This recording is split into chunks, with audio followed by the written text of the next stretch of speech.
আবার চলে এসেছি নতুন একটা দিনকে সাথে নিয়ে। আশা করি তোমরা সবাই ভালো আছো। আজকে থাকো আমার সাথে, দেখো কেমন কাটে আজকের দিনটা। তো আমরা বেরিয়ে পড়েছি, একটু যাব আজকে। ডেস্টিনেশন হচ্ছে দুবাই মল, দুবাই মল।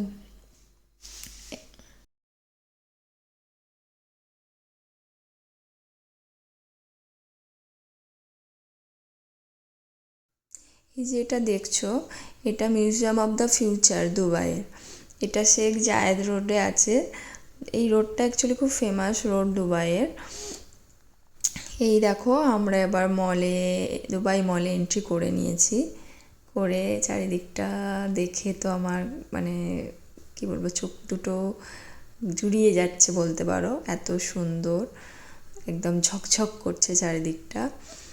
আর এই এক ধার দিয়ে সব ব্র্যান্ডের এলভি, ডিয়ার, মাইকেল ক্রক্স, এগুলো সব এক ধার দিয়ে সব আছে সব। তো এগুলোই ঘুরে ঘুরে একটু দেখছিলাম যে কী কী ভালো ব্যাগের কালেকশান আছে। একবার চোখটা দেখে নিই যে আছে কি না কিছু নেওয়ার মতো। বাট এগুলোর তো প্রাইস অনেকটাই, তো একটু ভেবে চিনতে নিতে হয়। এবার আরও, আর এটা হচ্ছে দেখো, এটা হচ্ছে Renee, Miss Universe Sushmita Sen, তার জুয়েলারি শপ। তো এখানেও মানে ভেতরে গিয়ে আর আমরা দেখিনি কিছু, একদিন এসে পরে একদিন দেখব। আজকে আমরা একটা অন্য উদ্দেশ্যে এসেছি, তাই জন্য বেশি সব ভিজিট করিনি, যেগুলোই কেনার আছে সেগুলোই সেখানেই ঢুকেছিলাম। বাকি আস্তে আস্তে দেখতে থাকো কিসের জন্য অ্যাকচুয়ালি আসা। দুবাই মলের একটা সুবিধা আছে, এখানে বাচ্চাদের জন্য স্টলার পাওয়া যায়, যে এমনি হেল্পিং ডেস্কগুলো থাকে তো ওখানে পাওয়া যায়। বাট ওই উইকেন্ডে আর কি আমরা একটু লেট করেই এসেছি গরমের কারণে, তো ওই জন্য সব স্টলারই আউট অফ স্টক হয়ে গেছে। মল এন্ট্রি করবো আর সেফোরাতে এন্ট্রি করবো না, সেটা তো হয় না। তো ওই আর কি ভেতরে গিয়ে একটু জাস্ট চেক আউট করা যে কেমন কি আছে, হ্যাঁ কিছু নেওয়া যাবে কি না এখন, এগুলোই দেখা। আর আমার অ্যাকচুয়ালি একটা হাই কভারেজের বেস্ট নেব ভাবছি, কারণ আমি খুব একটা মেকআপ ইউজ করি না বলে আমার মেকআপ কালেকশান নেই বললেই চলে। মিনিমাল যেগুলো লাগে সেগুলোই আছে, মানে খুব কমই, বাট একটা নেয়ার আছে মানে কভারেজ যেগুলো দেয় সেরকম। তো ওই দেখছিলাম কোনটা কি ভালো। আর এই দুবাই মল থেকে দেখো, আগের বেরিয়েছি এখান থেকেও বুর্জ খালিফার ওই ভিউটা আছে, বুর্জ খালিফার শোটাও দেখা যায় এখান থেকে। আগেরবার আমরা ওই পারে ছিলাম, ওই পার থেকে বুর্জ খালিফার ভিউটা দেখেছিলাম আর শোটা দেখেছিলাম। এবারে এখান থেকে ওইটাই দেখছিলাম, সবাই কত মানুষ এখানে ভিড় করে দাঁড়িয়ে আছে শো দেখার জন্য একদম সামনে থেকে। আর দেখতেও ওখানটা কি সুন্দর লাগে বেরোলে।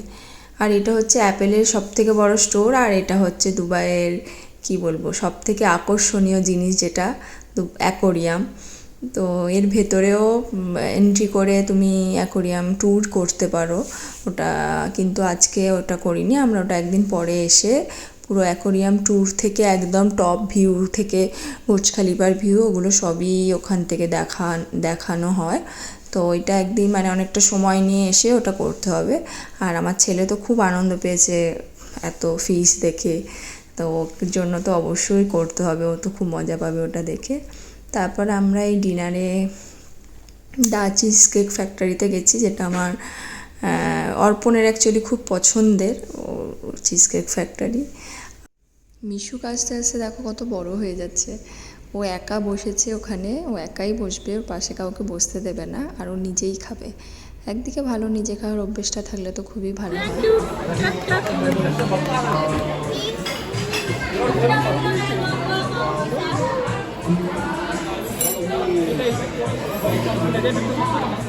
Happy birthday to you. Happy birthday to you. বাবা বাবাকে খাও, বাবাকে খাও। দেবয় আর তার ছেলে এখান থেকে একটা চিজ কেক নিয়ে ওর যেটা পছন্দের সেটা নিয়ে আমরা বার্থডে সেলিব্রেশন করছি। আর মিশুকের খুব মজা, বাবার জন্মদিনেও বলছে আমার বার্থডে, মায়েরটাতেও বলেছিল আমার বার্থডে, আর ওরটা তো আছে, ওর তার মানে 3টে বার্থডে। ডিনার কমপ্লিট, এরপর আমরা বেরিয়ে যাচ্ছি আর কিছু চিজ কেকস পারচেস করে নিলাম বাড়িতে গিয়ে পরে খাওয়ার জন্য।